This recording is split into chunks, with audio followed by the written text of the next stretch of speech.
ماں تھی، بیٹا بڑا گنہگار تھا، بہت سمجھاتی تھی کہ کب تک گناہ کرو گے۔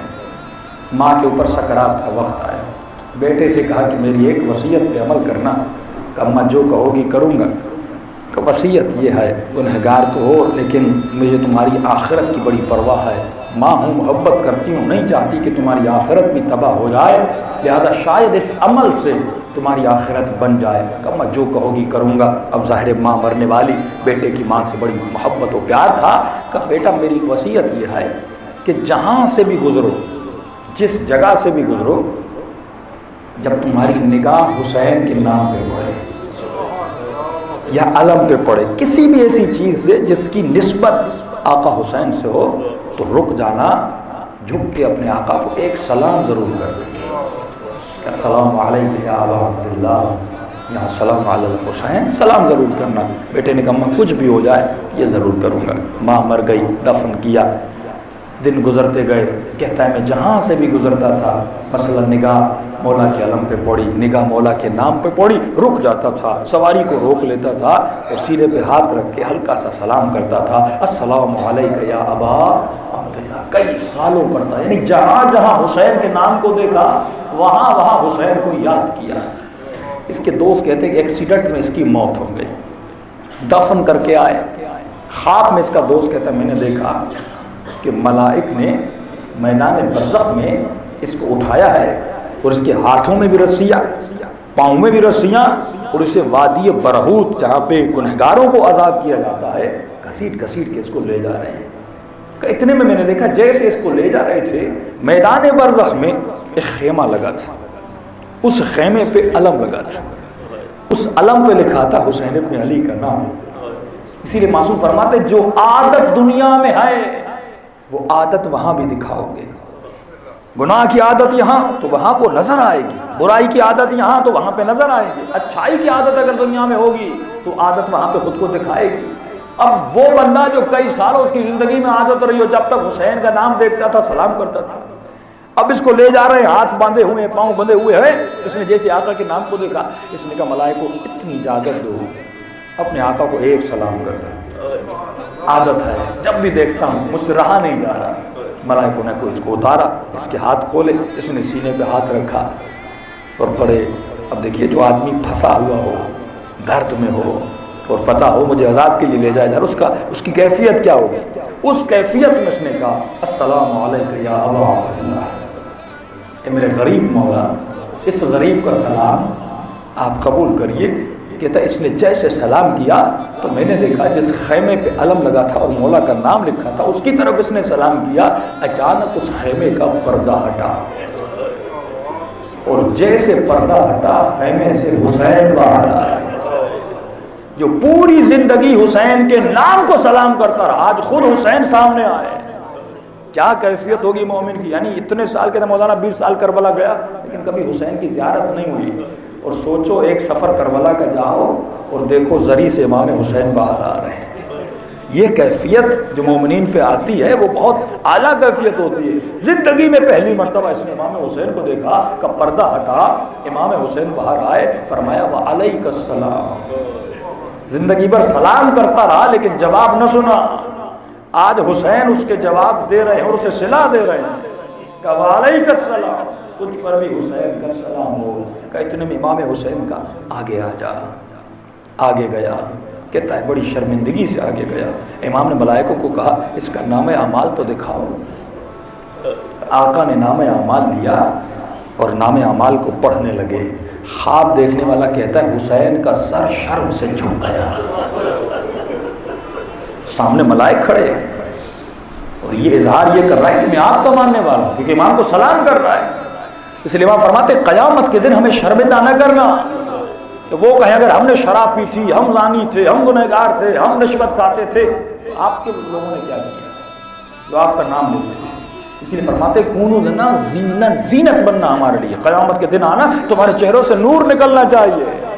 ہم کہیں یا رسول اللہ دیکھو یہ میرا تھا، یہ میرا عزادار تھا، یہ میرا ماننے والا تھا، کتنا با کردار تھا، اور ان کو کہیں وہ یہ تیرے تھے جن کا کردار ایسا تھا، وہاں پہ سرخرو کرنا کہ شرم سے آقا کا سر جھک گیا۔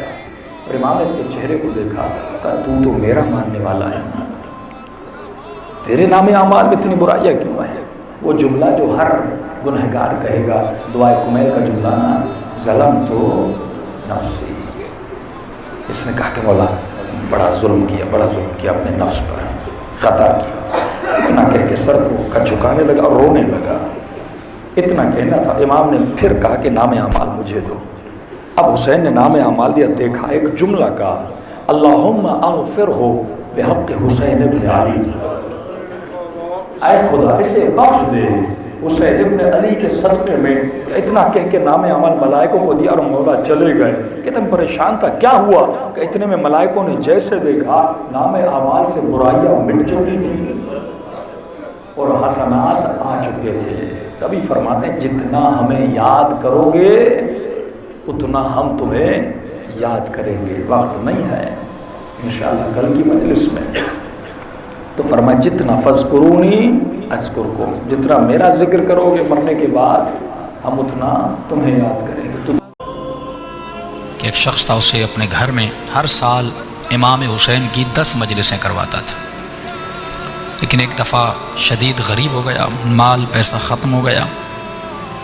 اس نے اپنی بیوی کو کہا کہ آپ کے پاس کچھ سونا کچھ بچا ہے، بیچیں امام حسین کی مجلس کروائیں۔ کہا نہیں، کچھ بھی نہیں بچا۔ تو انہوں نے اپنی زوجہ کو کہا کہ ایک راستہ ہے کہ ہم حسین کی مجلس کروا سکیں۔ کہا کون سا راستہ؟ بردہ فروشوں کا زمانہ تھا۔ انہوں نے کہا اللہ نے ہمیں ایک بیٹا دیا ہے، اگر اجازت ہو اس بیٹے کو بردہ فروشوں کی بازار میں بیچ کے آؤں، ان پیسوں سے حسین ابن علی کی مجلس کروائیں۔ فرمایا اس ماں کی آنکھیں بھر آئیں۔ کہا کہ آپ یہ بھی کوئی پوچھنے کی بات ہے؟ جب کربلا میں زینب نے اپنے بچے قربان کیے، اس ذکر کو بچانے کے لیے چپا چپا کونا کونا بی بی نے تازیانے کھائے، زندانوں کی اذیتیں برداشت کی، میرا بیٹا کیا ہے، لے جاؤ۔ یہ اپنے بیٹے کو لے گیا، کہتا ہے میں نے ذہن میں قیمت بنائی تھی کہ اتنے میں اپنے بیٹے کو بیچوں گا، کسی نے میری قیمت ادا نہیں کی۔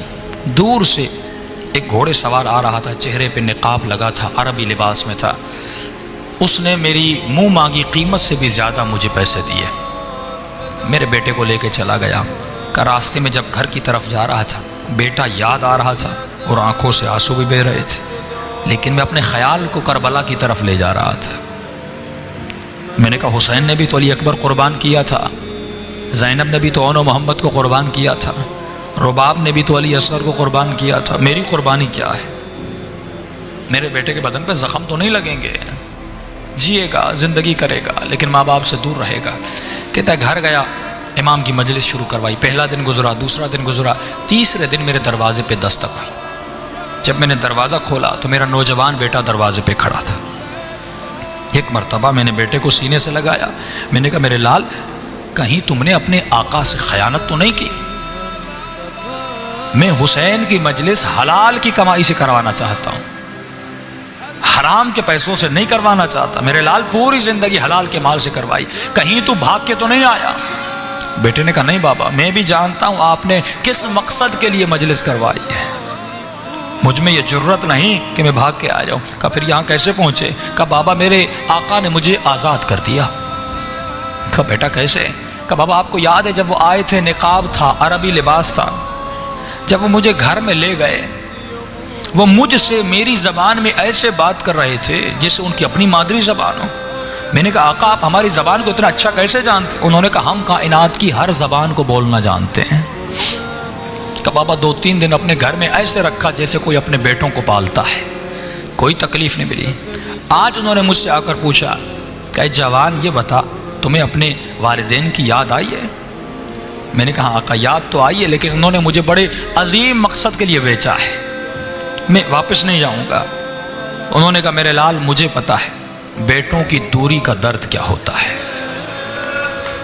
بیٹوں کی دوری کی تکلیف کیا ہوتی ہے۔ جاؤ میں نے تجھے آزاد کیا، اور جب تمہارا باپ تم سے پوچھے کہ تمہیں کس نے آزاد کیا، بتانا جس کی مجلس کروا رہے ہو اسی حسین ابن علی نے آزاد کیا۔ آج کہیں مولا آپ ہمیں بھی خریدیں، ہم بھی آپ کی غلامی کرنا چاہتے ہیں. جو خود کو حسین کی دربار میں بیچ دے، غلامی حسین میں چلا جائے. اور یہ مجلسیں غلام بننے کے لیے بنائی گئی کہ ایسا کردار بنائیں جیسا آقا حسین کو پسند.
Baba